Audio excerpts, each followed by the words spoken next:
Hello students, आज हम R S Sharma का चैप्टर 1 का पार्ट 2 करने जा रहे हैं। इसमें हम लिटरेरी रिसोर्सेज के बारे में पढ़ेंगे। पहले हम पढ़ रहे थे कि एंशियंट हिस्ट्री के लिए जानने के लिए कौन कौन से रिसोर्सेज यूज़फुल हैं। तो इनमें हमारा जो पहला रिसोर्स था वो इंस्क्रिप्शंस था। अब दूसरा रिसोर्स है वो लिटरेरी रिसोर्स है।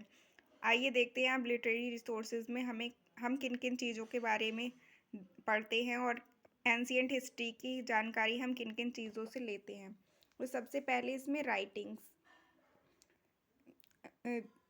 सेंट्रल एशिया में कई प्रकार की राइटिंग्स वगैरह पाई गई हैं। 2500 BC के साइड की, तो इन राइटिंग्स से हमें एंशियंट हिस्ट्री के बारे में पता चलता है। इंडिया में ये जो लिटरेरी रिसोर्स होते हैं यूजली बिर्क बार्क और पाम लीव्स पे लिखे जाते हैं, ठीक है। इसके साथ में Sanskrit manuscript, religious themes, Rigveda, Atharvaveda, Upanishad, ritual literatures, इन सब से हम जानते हैं कि एंशियंट में हमारे देश में किस तरीके का कल्चर था या एंशियंट हिस्ट्री के बारे में जानते हैं। रिलीजियस थीम्स में एपिक्स, पुराण्स, जो वगैरह जो होते हैं वो हमें कल्चरल कंडीशंस के बारे में बताते हैं एंशियंट पीपल्स की। इसके साथ में जो ऋग्वेद है वो 1500 से लेके 1000 BC के बारे में बताता है। उसके बाद अथर्ववेद, यजुर्वेद, ब्रह्मवेद, उपनिषद, ये सारी चीज़ें भी हमें काफ़ी कुछ बताती हैं। इसमें हमें माइथोलॉजिकल स्टोरीज़ वगैरह, फिलोसफिकल स्पेकुलेशंस, उपनिषद्स वगैरह से हमारे लिए जानने को मिलता है कि उस टाइम का कल्चर क्या था, उस टाइम के लोगों का रहन सहन क्या था, उनकी मान्यताएं क्या थी, और भी बहुत कुछ जानने को मिलता है जो कि आगे हम डिटेल में पढ़ेंगे। इन नोट्स में आर एस शर्मा का एक एक पॉइंट इंक्लूडेड है, तो आप कोई भी चीज़ मिस नहीं करेंगे इन नोट्स से।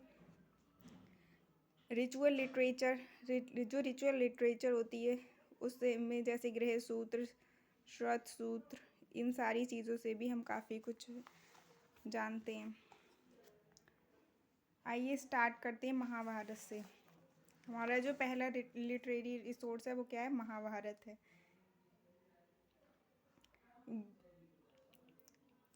इस एपिक में great and glorious land of Bharat यानी कि जो भारत यानी कि एक एंशियंट ट्राइब है उसके बारे में बताया गया है। To describe the deeds of the dynasty of Bharat, Vyas wrote the Mahabharat. उस टाइम की जो डायनेस्टीज़ होती थी उनके बारे में बताने के लिए व्यास ने महाभारत लिखी। कौरव पांडव कॉन्फ्लिक्ट स्टोरी इसमें बताई गई है। इसमें कुल पहले 8800 वर्सेस थे जिन्हें हम जय संहिता कहते थे। इसका पहला नाम क्या था? जय संहिता था। उसके बाद में 24,000 वर्सेस हो गए और इसे महाभारत कहने लगे, उसे भारत कहने लगे। उसके बाद में इसे सतसहर्षा संहिता कहने लगे, जिसे महाभारत कहा जाता है। जब इसमें 1,00,000 वर्सेस आ गई तो इसे सतसहर्षा यानी कि महाभारत कहने लगे। Mahabharata compiled of circa AD 400 and reflected affairs of 10th century BC to 4th BC। Mahabharata में जो कि है वो 400 BC से लेके 10th century BC से लेके 4th BC तक की बातें हमें बताते हैं। उसके बाद है रामायण। रामायण किसके द्वारा लिखी गई है? वाल्मीकि के द्वारा। इसमें टोटल 24,000 श्लोक्स हैं। पहले इसमें 12,000 श्लोक्स थे जो कि 10 पार्ट्स में डिवाइडेड है। Ramayana describe the life of Ram the eldest son of king of Ayodhya, Dasharath. Dasharath के जो सबसे बड़े बेटे राम जी थे उनके बारे में इसमें बताया गया है। उसके बाद में हमारा लिटरेरी सोर्स में आता है बुद्धिस्ट टेक्स्ट। बुद्धिस्ट टेक्स्ट की जो लैंग्वेज होती है वो पाली लैंग्वेज होती है और ये मगध और बिहार के साइड के एरिया के बारे में बताता है। इसकी जो फाइनल कंपाइलेशन थी वो 2nd century BC में श्रीलंका में पाई जाती है। They contains in life of Buddha and some rulers of Magadh. ये बुद्ध और मगध के कुछ रूलर्स के बारे में बताते हैं। Stories of 550 previous birth of Buddha's are called Jataka tales, folk tales. इसके साथ में ये बुद्धा के 550 पूर्व जन्मों की बात बताते हैं, जिन्हें हम क्या कहते हैं? उन स्टोरीज़ को जटक कहते हैं। जटकास क्या होते हैं? Social and economic condition of people from 5th and 2nd century। जो जटकास होते हैं उससे हमारे लिए 5th से लेके 2nd century BC तक की जानकारी मिलती है। Also gives incidental events in the life of Buddha. इसके साथ में ये बुद्ध की लाइफ के जो इंसिडेंट है उनके बारे में बताता है। जैन टेक्स्ट की भाषा क्या है? प्राकृत है। बुद्धिस्ट टेक्स्ट की भाषा थी पाली और जैन टेक्स्ट की भाषा है वो प्राकृत है। Compiled in 6th century AD in Vallabhi Gujarat. इसे वल्लभी गुजरात में कंपाइल किया गया था 6th सेंचुरी में। Give information about the ancient political history of eastern Uttar Pradesh and Bihar. ये हमारे लिए एंशियंट पॉलिटिकल हिस्ट्री जो कि उत्तर प्रदेश और बिहार की है उसके बारे में बताता है। धर्मशास्त्र।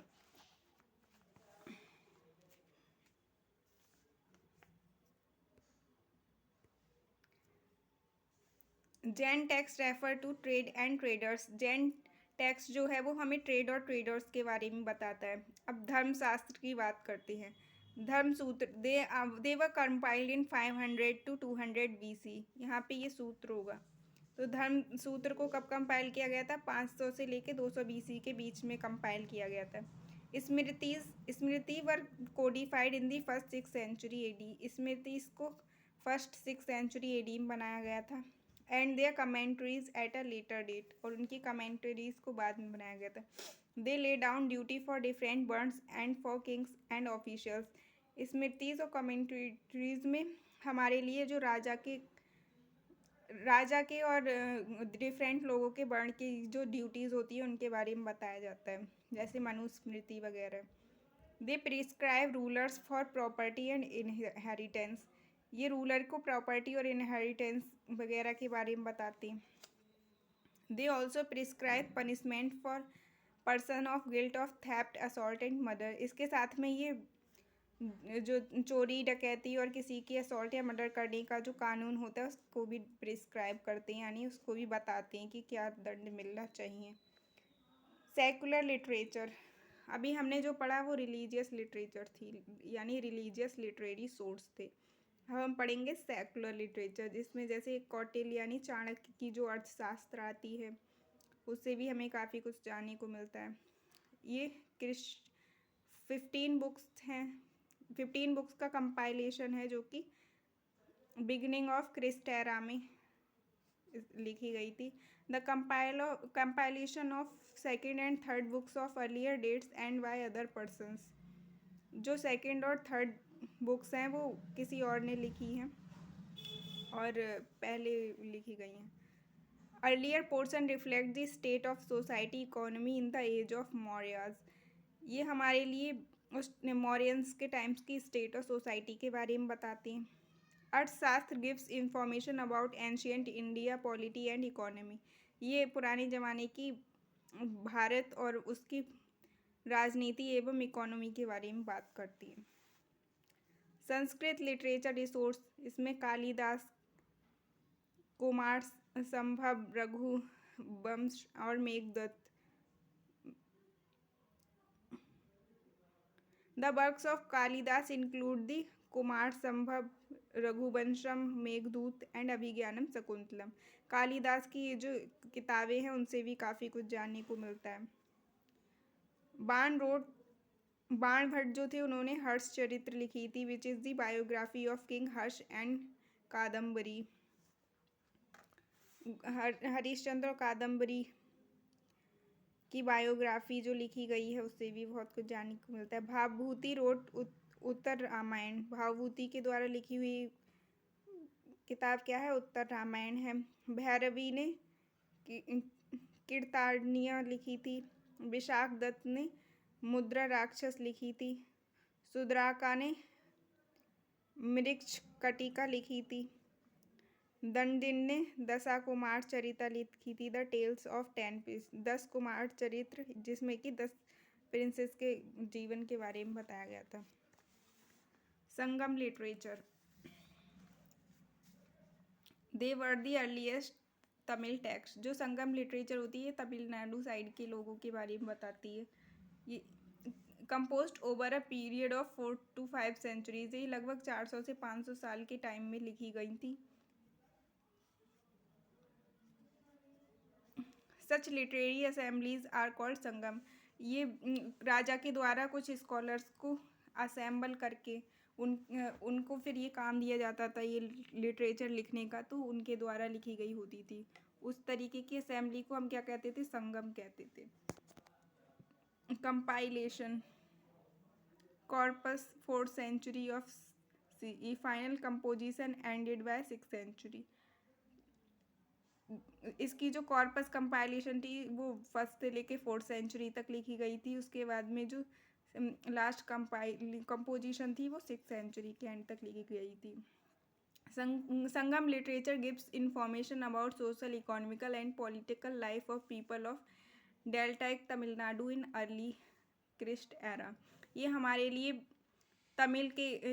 तमिलनाडु के साइड में जो अर्ली क्राइस्ट एरा था उस टाइम की इकोनॉमिक, पॉलिटिकल और सोशल कंडीशंस के बारे में बताता है। उसके बाद में कुछ फॉरेन अकाउंट्स हैं जिन्हें भी हम लिटरेरी रिसोर्स में काउंट करते हैं और इनसे भी हमें काफ़ी कुछ सीखने को एवं जानने को मिलता है। Foreigners from Greek, Rome, China visited India either as travelers or as religious converts and left behind accounts of things of the India। Greek, Rome, China से कई यात्री आए थे जिन्होंने इंडिया में रह के कई सारे अकाउंट्स लिखे इंडिया के बारे में और उनसे हम काफ़ी कुछ जानने को मिलता है।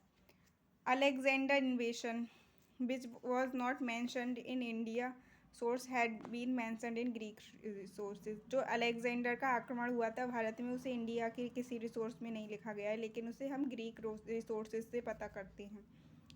चंद्रकोटास Chandragupta Maurya mention of Chandrakotas Chandragupta Maurya, whose date of accession is fixed as 332 BC, was there in Greek source। Chandragupta Maurya ने कब एक्सेसन किया ये भी हमें ग्रीक रिसोर्स से पता चलता है।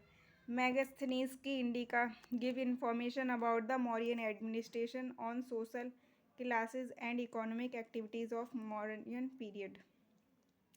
मेगास्थनीज की जो इंडिका है वो हमारे लिए मौर्यन के टाइम का जो प्रशासन है और सोशल इकोनॉमिक कंडीशन उनके बारे में जानकारी देता है। Greek and Roman accounts of 1st and 2nd century gives information about the trade between India and Rome. Greek और रोमन अकाउंट्स हमें इंडिया और रोम के बीच में जो ट्रेड होती थी उसके बारे में बताता है। Greek resources Periplus of Erythraean sea AD 80 to 115। Ptolemy's ये जो पेरिप्लस ऑफ एरिथियन सी है ये कब लिखी गई थी? 80 से 115 AD के बीच में लिखी गई थी।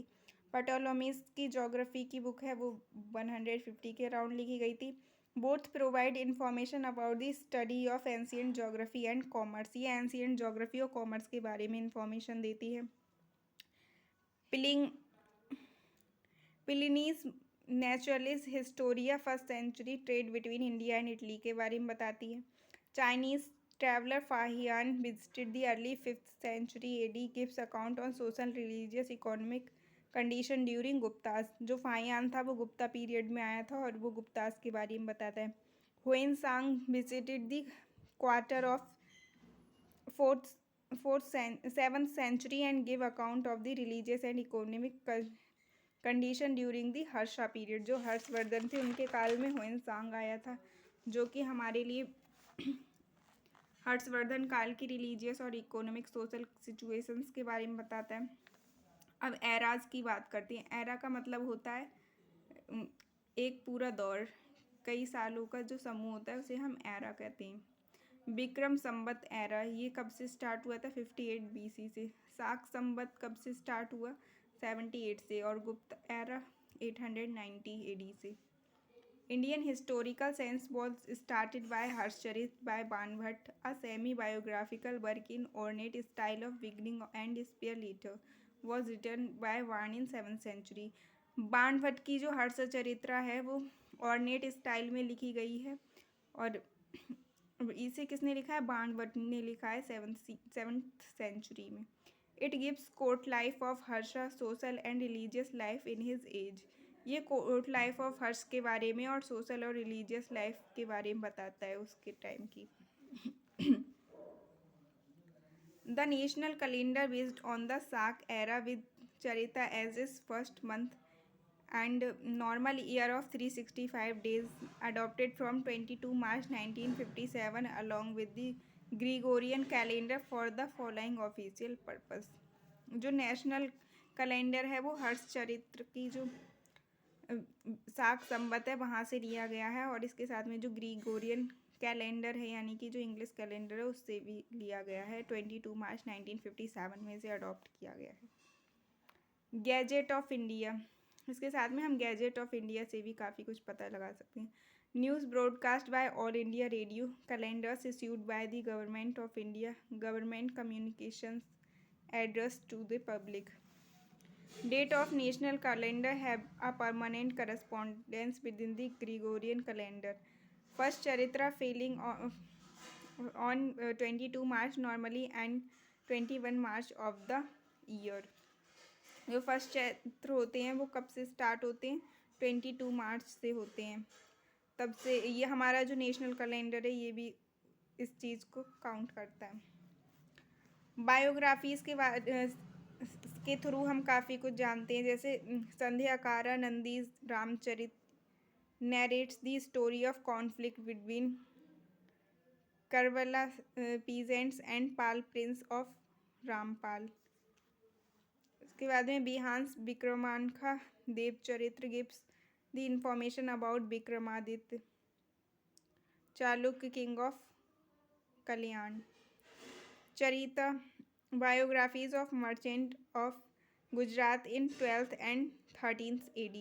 चरिता क्या होता है? जो बायोग्राफी होती है मर्चेंट्स की उनको हम चरिता कहते हैं। कालहांस राज तरंगिणी, जो कालहान की राज तरंगिणी थी, the stream of king was considered best biographies, इसके लिए बेस्ट बायोग्राफीज में मानते हैं। It is a string of biographies of king of Kashmir, जो किंग ऑफ कश्मीर थे उनके लिए कलहान राज तरंगिणी उन लोगों की बायोग्राफीज हैं। Conclusion, literary and archaeological resources are the main categories that give the evidence of ancient Indian history. जो लिटरेरी और आर्कियोलॉजिकल रिसोर्सेज हैं वही मेन सोर्स है एंशियंट हिस्ट्री को जानने का। The literary source includes literature of Vedic, Sanskrit, Pali, Prakrit and other literature along with the foreign accounts. जो literary source है उसमें संस्कृत, पाली, प्राकृत और वैदिक एंड फॉरेन अकाउंट सब इंक्लूडेड हैं। The ancient Indian literature is mostly religious in nature, but we are also find return source great literature like epics, anthology, dramas etcetera. Mainly तो religious resources हैं, लेकिन उनके अलावा कई सारे एपिक्स, एंथोलॉजी वगैरह भी हैं। There are also treatises on science like the politics, astrology, astronomy, medicine, irrigation, architecture वगैरह के बारे में भी बताते हैं।